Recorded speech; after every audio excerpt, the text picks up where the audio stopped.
Evangelho de João, capítulo 8, verso 12. E assim lemos nesse texto: de novo falava Jesus, dizendo: eu sou a luz do mundo. Quem me segue não andará em trevas, pelo contrário, terá a luz da vida. Eu sou a luz do mundo. Quem me segue não andará em trevas, pelo contrário, terá a luz da vida. Vamos orar? Senhor Deus, louvamos o Teu nome, Pai. Louvamos o Teu nome porque só Tu és merecedor de todo louvor, toda honra, toda glória. Recebe nesta hora a nossa adoração e fala ao nosso coração. A partir do texto da Tua palavra que foi lido, outros textos que serão citados, possamos extrair as lições que Tu tens para nós nesta hora. Fala ao nosso coração, suplicamos-Te em nome de Jesus. Amém. Amém.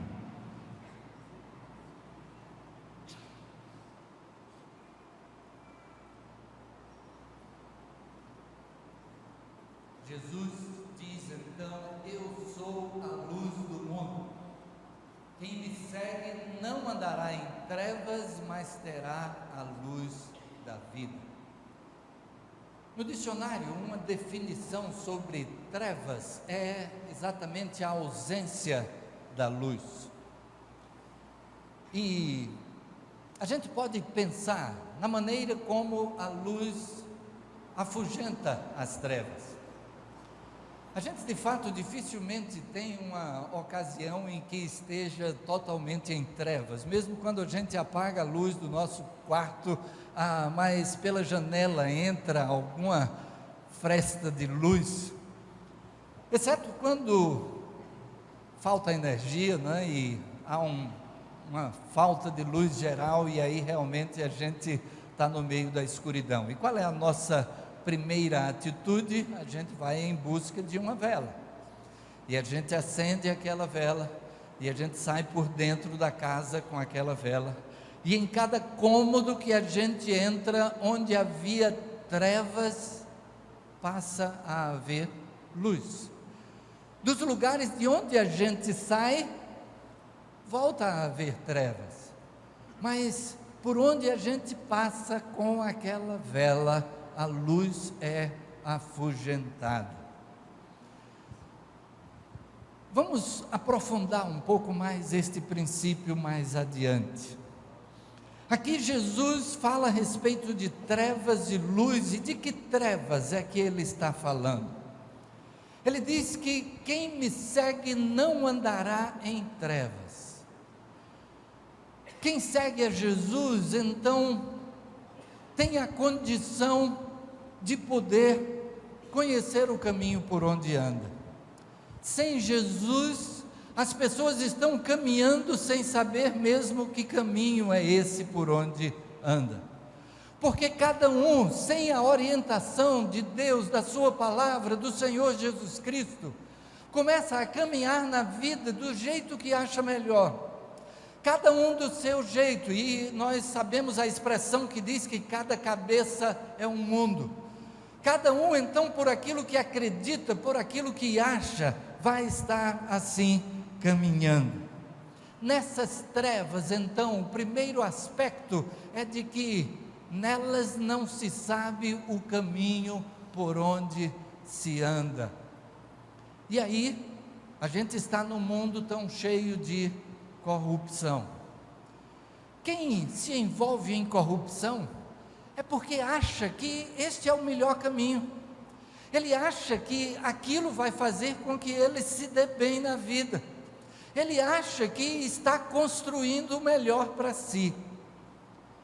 Mas, como consequência, e a gente está dentro de uma realidade hoje onde a corrupção tem sido notícia dos jornais, de toda a mídia, e o resultado é que a gente tem um país com um altíssimo nível de pagamento de impostos, e um baixíssimo nível de serviço prestado ao cidadão. E a pessoa que faz isso é um cidadão.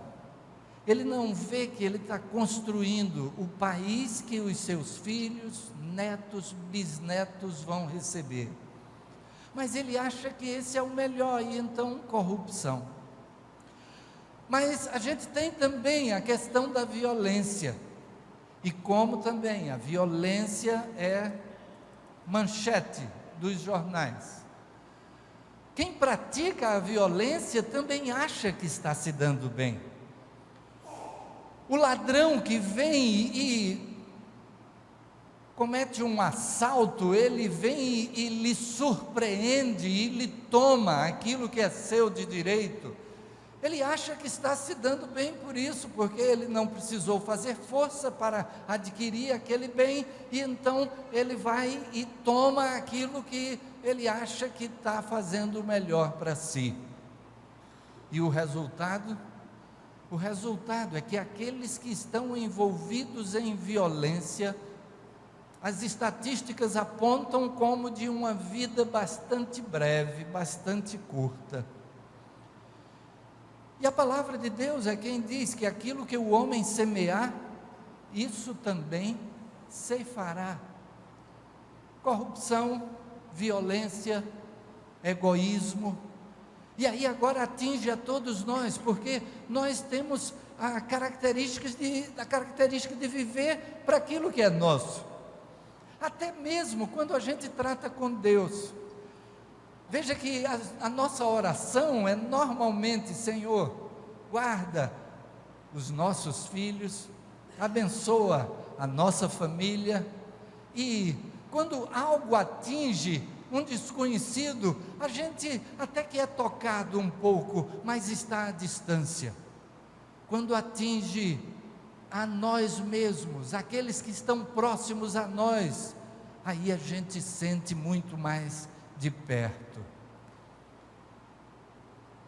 Mencionei hoje pela manhã o versículo que cito novamente do Senhor Jesus, quando disse: o Filho do Homem não veio para ser servido, mas para servir e dar a sua vida em resgate por muitos. A distância do Senhor Jesus Cristo, o não buscar seguir a Jesus, faz com que se ande em trevas, trevas que fazem com que não se saiba o caminho por onde se anda. Acha-se que está num bom caminho, que aquele é o melhor caminho, mas o caminho que Deus tem, esse sim é melhor para nós. Mas não seguindo a Jesus Cristo, a gente passa a não conhecer a Deus e ao seu amor por nós. O mundo tem então uma imagem distorcida de Deus. O mundo então pensa em Deus como aquele que se coloca numa cadeira, ou talvez digamos um trono, e que então lá de cima resolveu, por acaso, estabelecer o que é que se pode ou o que não se pode fazer, e então estabeleceu uma série de leis, de regulamentos que os homens devem cumprir. E a pessoa então pergunta: mas por que é que eu devo cumprir isso aí? Ele simplesmente alistou então diversas coisas, e agora a gente tem que seguir. Ou talvez é aquele Deus que está lá em cima, além de ser este que criou uma série de regulamentos, ele está também com um chicote lá em cima, esperando para ver quem é que vai quebrar um desses regulamentos, infringir uma dessas leis, e então para que ele possa descer o chicote lá de cima. Uma visão distorcida de Deus, e fica difícil entender até o amor de Deus. Por isso que quando a gente chega e apresenta o que é o amor de Deus, as pessoas chegam a dizer: não é possível que seja desse jeito. A gente vai trabalhar um pouco mais adiante a respeito desse amor, mas não conhecendo a Jesus, não buscando saber o que é que Jesus então operou por nós e o que Ele deixou como seu ensino para nós, a gente passa a desconhecer, não conhecer esse amor. E aí, não conhecendo a Deus, não conhecendo o seu amor, fica-se não sabendo o destino futuro. Não sabendo o destino futuro, tem-se talvez a morte como ponto final. Há aqueles que acreditam que então tudo acaba por aqui, e que então aqui o que o homem semear, isto ceifará e ficará por aqui mesmo. Aquilo que o homem fizer, aqui mesmo vai colher, e por aqui termina tudo.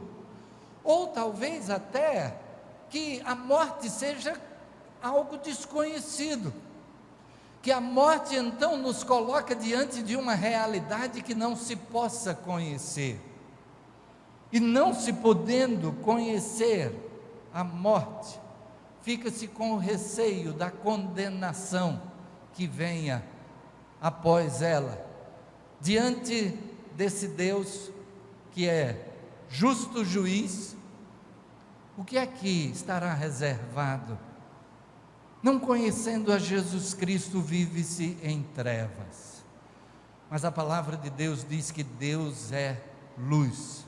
O apóstolo João, então, escrevendo na sua primeira carta, capítulo 1, versículo 5, ele diz: ora, a mensagem que da parte dele temos ouvido e vos anunciamos é esta, que Deus é luz e não há nele treva nenhuma. E a Bíblia vai mostrar isto de ponta a ponta. E então, desde o começo, na criação do universo, a Bíblia nos ensina que no princípio criou Deus os céus e a terra. A terra, porém, estava sem forma e vazia, havia trevas sobre a face do abismo, e o Espírito de Deus pairava por sobre as águas. É interessante que a descrição deste momento da criação é de que antes do agir de Deus, o que havia era trevas. Trevas estava presente ali, e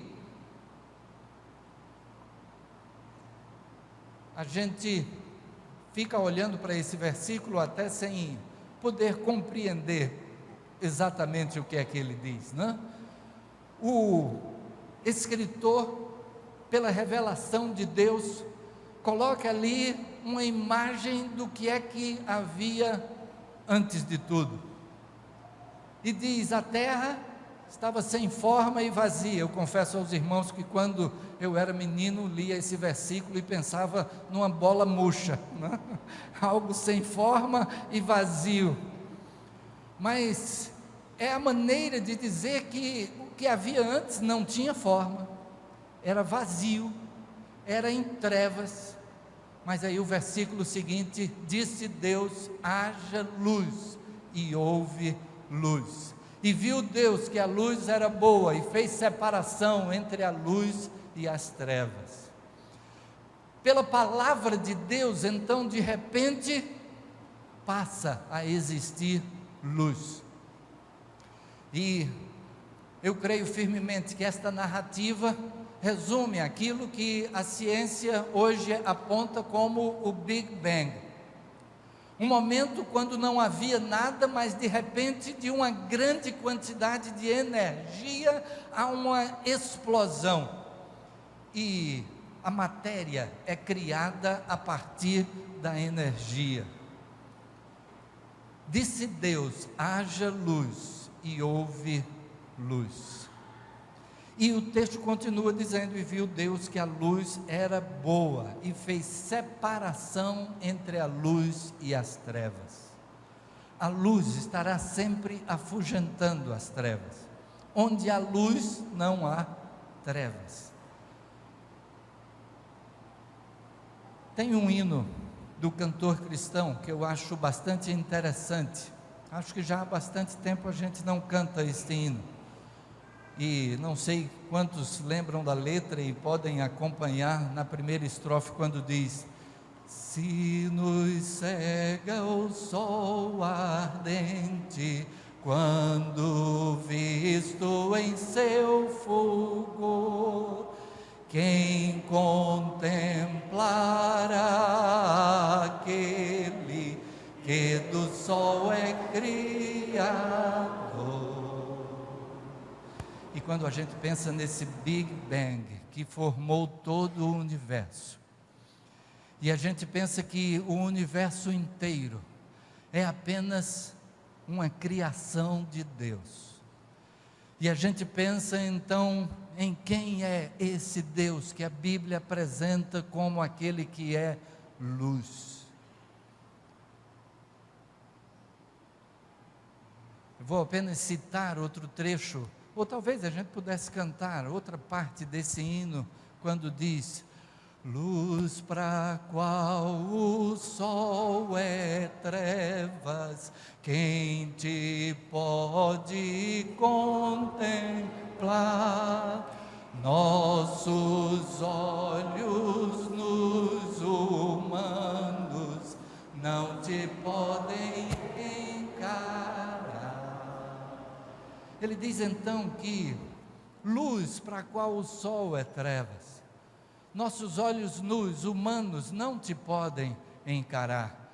Se a gente não consegue nem olhar para o sol, e o sol é uma estrela de quinta grandeza no universo, e quando a gente pensa que todo o universo, formado por tantos sóis, tudo isso é apenas criação desse Deus que é luz.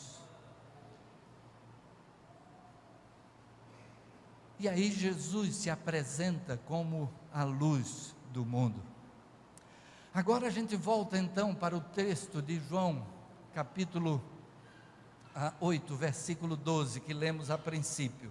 Eu sou a luz do mundo. Quem me segue não andará em trevas.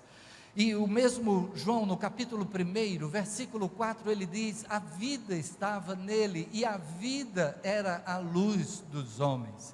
Agora ele faz a associação de luz e de vida. Agora ele diz que a vida estava em Jesus. João está se referindo a Jesus, o verbo de Deus, a revelação de Deus, a palavra de Deus.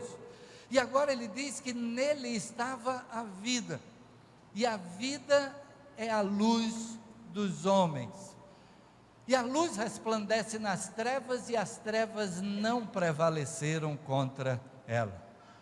Agora, o apóstolo João começa a mostrar que Jesus, como luz do mundo, ele veio ao mundo, mas nesse próprio texto ele vai dizer que ele veio para o que era seu, e os seus não o receberam. Mas as trevas, mesmo tentando sufocar a luz, aqueles que se colocaram como inimigos de Jesus Cristo, aqueles que tentaram fazer com que a sua vida fosse ceifada, eles nada mais fizeram do que participar do projeto de Deus, do propósito de Deus de salvação. E então as trevas não prevaleceram contra ela. A gente está aqui no início do Evangelho de João. João estará narrando como foi o ministério do Senhor Jesus, mas a afirmação que ele faz agora é já a luz do final desse ministério, quando Jesus, então, tendo morrido na cruz, ao terceiro dia ressuscita e vai para o Pai, prometendo que há de voltar para buscar os que são seus. João então afirma: a luz veio ao mundo, e a luz resplandece nas trevas.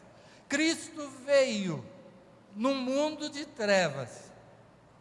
As trevas tentaram sufocar essa luz, mas não prevaleceram contra ela.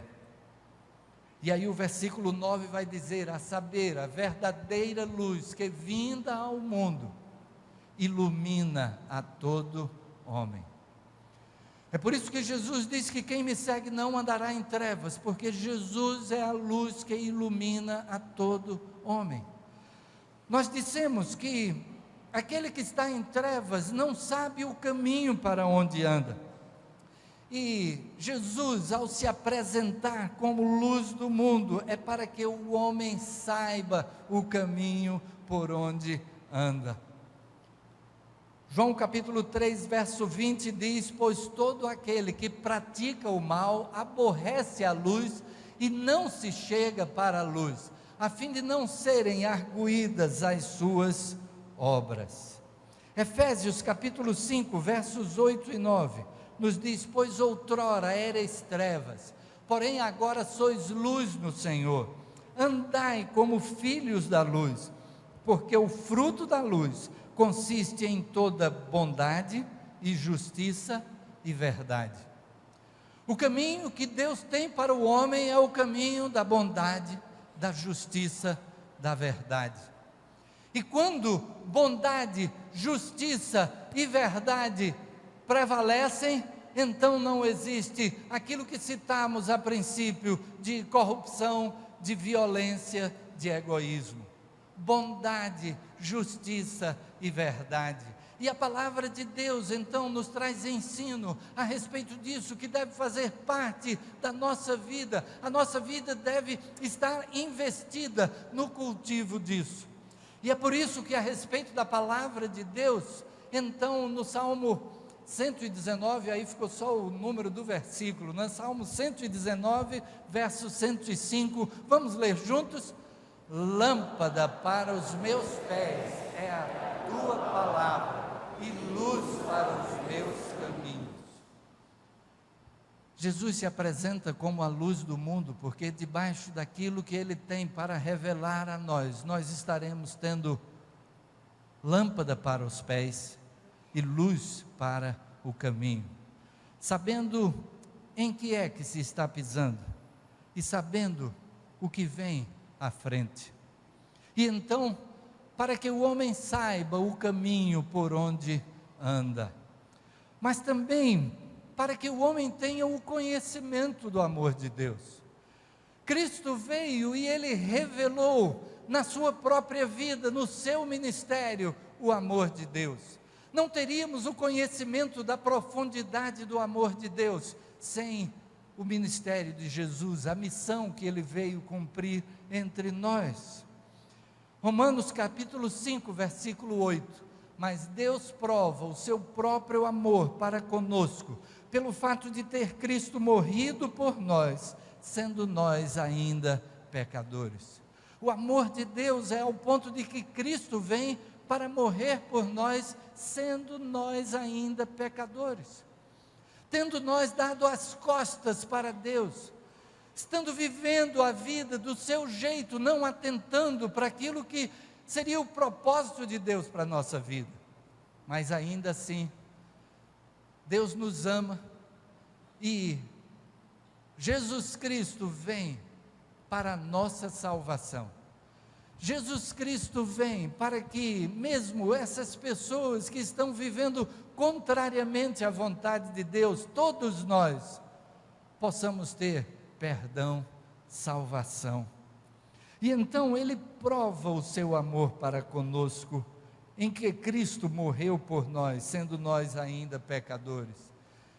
E aí vem o versículo que é chamado o versículo de ouro na Bíblia, João 3,16, porque Deus amou o mundo de tal maneira, que deu o seu Filho unigênito, para que todo o que nele crê, não pereça, mas tenha a vida eterna. Tenha a vida eterna. E isso nos faz a ligação com o próximo aspecto que queremos destacar, que é para o conhecimento do nosso destino futuro. Aquele que está em trevas, ele nem sabe o caminho por onde está andando, nem conhece o amor de Deus e nem sabe o seu destino futuro. Mas por meio de Jesus Cristo é que nós podemos ter conhecimento do caminho que estamos trilhando, temos o conhecimento do amor de Deus e podemos ter o conhecimento do nosso destino futuro. E isto vem como fruto desse amor. O destino que Deus tem para nós no futuro é resultado do seu amor por nós. Desde a criação Ele tinha esse propósito, o propósito de que estivéssemos em sua presença para todos sempre. E por causa do pecado nós perdemos esta condição, mas Ele continua nos amando, e como fruto desse amor, é que Ele tem reservado algo de futuro maravilhoso para cada um de nós. Mas esse futuro depende do nosso posicionamento voluntário. Hoje pela manhã estávamos falando a respeito da parábola do filho pródigo, ou da parábola dos dois filhos, ou como diz Tim Keller, a parábola do Deus pródigo, o Deus que é esbanjador de amor por nós. E estávamos comentando o fato de que aquele filho mais novo pediu ao pai a sua parte da herança e tomou um destino distante do pai. E o pai permitiu. Deus permite que nós escolhamos o caminho em que devemos colocar os nossos pés. Por onde estaremos dando os nossos passos? Ele tem um propósito para nós, mas Ele quer que esse propósito de estar com Ele seja voluntário. Ele deseja que nós queiramos, Ele deseja que nós nos coloquemos à sua disposição, que nós nos coloquemos na sua mão. Então depende do nosso posicionamento voluntário. E eu vou voltar ao Evangelho de João, e no capítulo 3, nós temos aqui alguns versículos que falam a respeito disso. Versículo 14 diz: e do modo porque Moisés levantou a serpente no deserto, assim importa que o Filho do Homem seja levantado, para que todo o que nele crê tenha a vida eterna. O povo de Deus no deserto estava morrendo de uma enfermidade, algo que estava acometendo muita gente estava morrendo. E então Deus deu uma orientação a Moisés. Moisés orou a Deus, pediu a intervenção de Deus, e Deus então vem e diz para Moisés: faça uma serpente de metal. De fato, a morte era por picada da serpente, e então o veneno é que fazia com que as pessoas morressem, e muitas serpentes estavam surgindo no meio do arraial. E então Deus diz a Moisés: faça uma serpente de metal, e coloque num lugar bem elevado, e todo aquele que olhar para essa serpente, terá sua vida poupada. Moisés então faz isso.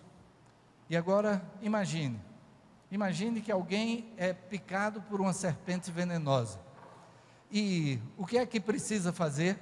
Ele está vendo que as pessoas que estão sendo picadas estão morrendo, e agora ele foi picado por aquela serpente, e aí vem Moisés e diz: basta olhar para a serpente e você não vai morrer. O que é necessário aí agora? Crer, acreditar que aquilo é realidade.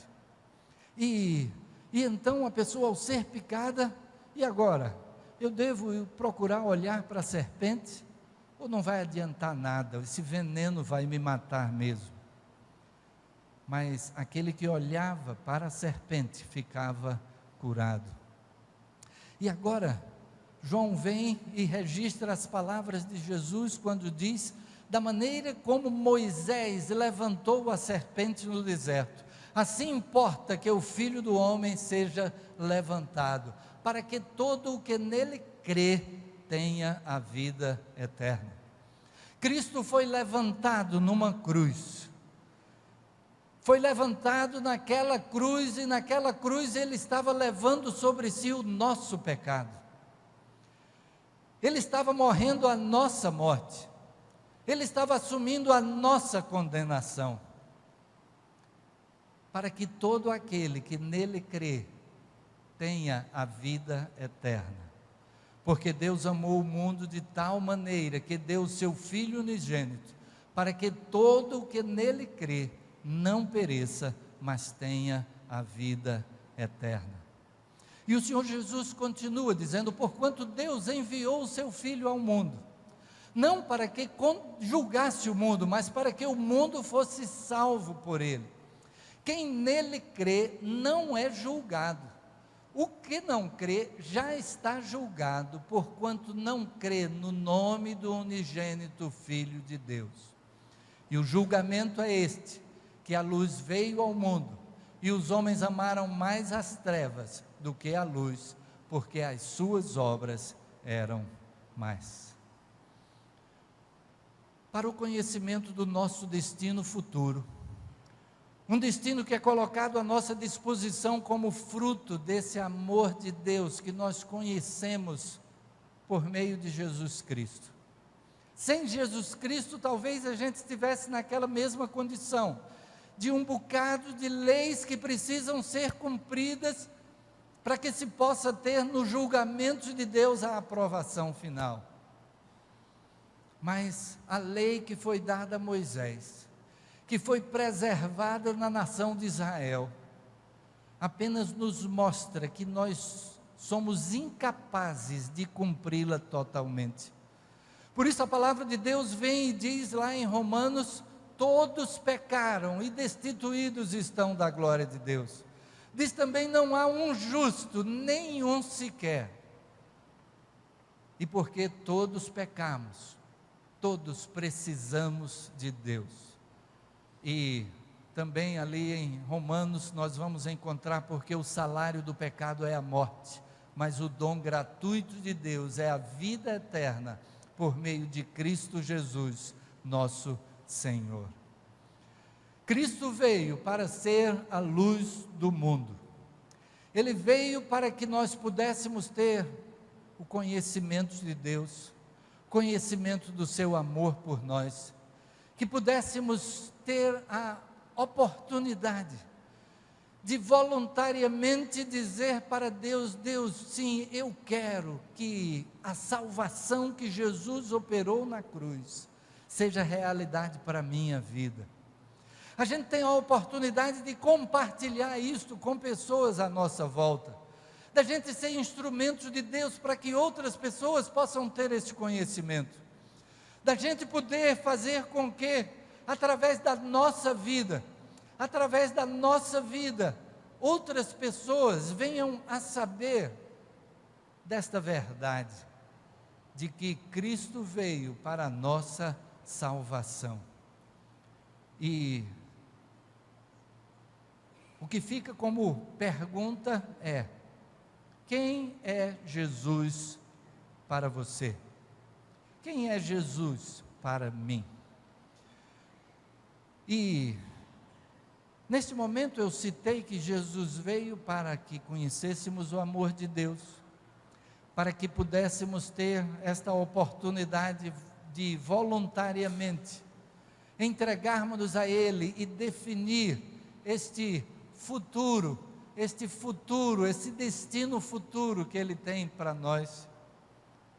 Mas Ele veio para que pudéssemos também, conhecendo o seu amor e esse destino, então trilhar por novos caminhos, andar da maneira que Ele deseja que andemos, não mais para cumprir regulamentos, não mais para evitar a condenação no juízo final, mas em resposta a esse grande amor, como expressão de gratidão a Ele pelo seu grande amor por nós. O que é que Jesus tem como lugar na sua vida? Baixe sua cabeça, feche seus olhos. De que maneira nós nos colocamos diante desse Jesus? Ele que é a luz do mundo, Ele que veio para que nós pudéssemos ter iluminada a nossa vida, para que nós pudéssemos ter perdão de pecados, para que pudéssemos ter conhecimento do destino futuro que Ele tem para nós. E a promessa que Ele fez na sua palavra e que nós citamos há pouco, é de que todo aquele que nele crê tem a vida eterna. Crer em Jesus significa recebê-lo como Senhor e Salvador.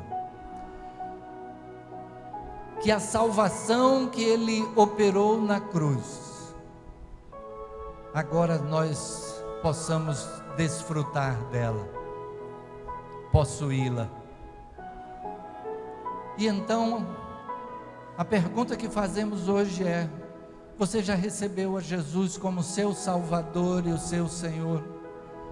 Ele veio para a nossa salvação. Você crê nisso?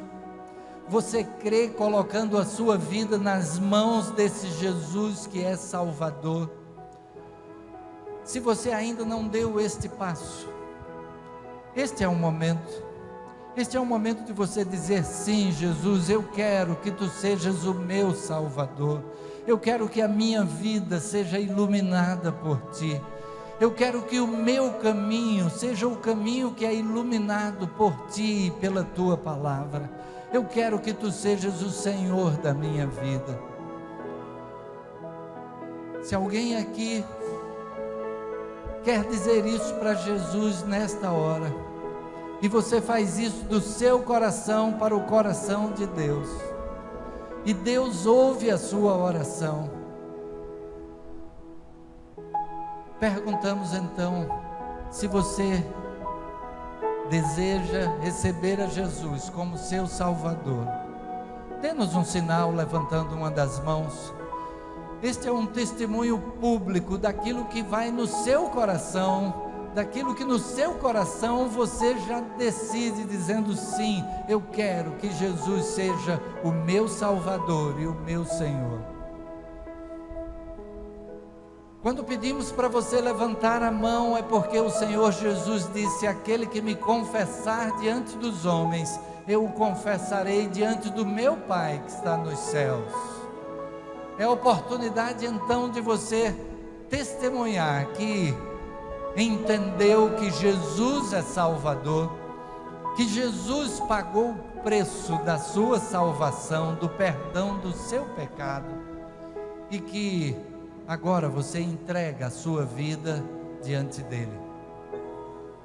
Alguém que faz essa decisão, levante a sua mão onde estiver. Eu não vou me alongar, estou apenas fazendo com que esta oportunidade da decisão mais importante da sua vida, que ela seja oferecida a você. Alguém que entrega a sua vida nas mãos do Senhor Jesus, levante a sua mão onde estiver. Perguntarei pela última vez, se você deseja receber a Jesus como seu Salvador, levante a sua mão. E cada um que já recebeu a Jesus como Salvador, cada um que já colocou a sua vida nas mãos de Jesus, o Senhor Jesus veio dizendo: eu sou a luz do mundo, mas Ele disse também: brilha a vossa luz diante dos homens, para que vejam as vossas boas obras e glorifiquem a vosso Pai que está nos céus. A nossa responsabilidade de refletir a luz do Senhor Jesus Cristo à nossa volta, a maneira como tivemos o nosso caminho iluminado por Jesus, que outras pessoas possam desfrutar do mesmo privilégio, que a nossa vida seja um espelho da luz de Cristo para o mundo inteiro. Vamos orar.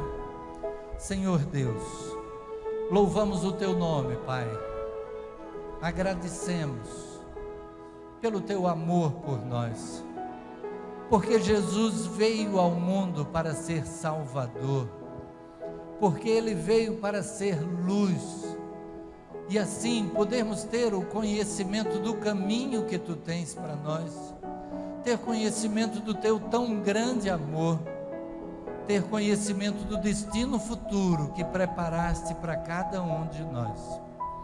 Se alguém aqui ficou ainda em dúvida, Pai, a respeito de depositar a sua fé no Teu Filho Jesus, que o Teu Espírito esteja confirmando em cada coração, que haja a disposição de seguir ao Teu Filho Jesus Cristo.